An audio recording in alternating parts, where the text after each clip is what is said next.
That's it for passbacks and mark traps. Now that you know what the winning combos are and how to convert into them, we'll move on to one of the most critical pieces of a team race, the start. Starting well is one of the fundamentals of sailing, and it's extremely important in team racing. The best advice we can give is that all three teammates should be on the line with speed at the gun, like the blue boats did here. If you get a good start and shoot out into the 1 or 2 spot, you can help your team the most. Be a good teammate and be on the line with speed at the gun. There are 2 basic schools of thought for team race starting. One is man on man, and another are geographic starts. Let's turn to Tim for his advice on geographic starting. Does your team designate who starts where before the pre-start? Yeah, we've had the same starting assignments since the very beginning. We've all just had our own position that we like to start in. I like to start at the pin. My good friend Tim Fallon likes to start in the middle. And we've had a few different teammates as our third, but it's often either Graham or Mark or Pat, and they're usually the boat guy.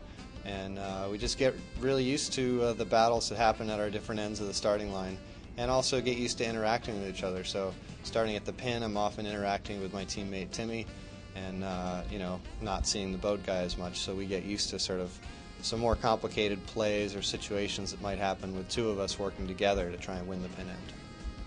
Tim, can you share any other techniques that will help teams improve their starting? Sure. Well, I mean, team racing, as it's gotten more advanced, sort of breaks down into 3 individual match races that are going on. And those match races may sort of interact with each other, but I think probably a really basic skill that everyone needs to have is just being really good at match racing. And there's a lot of ways to study match racing out there. Sort of the basics of the lead chase game, coming from the safe zone in the lower right corner, and being really good at the time and distance in that lead chase game, so you know whether you want to be leading your opponent or trailing, and whether you're leading or trailing, knowing how to defend or attack from those 2 positions. Thanks, Tim. Tim mentioned the lead chase game, and that often a team race start comes down to 3 separate match races. Let's discuss some basic strategy to help you win your match race. To match race successfully, you first need to understand the overall starting area.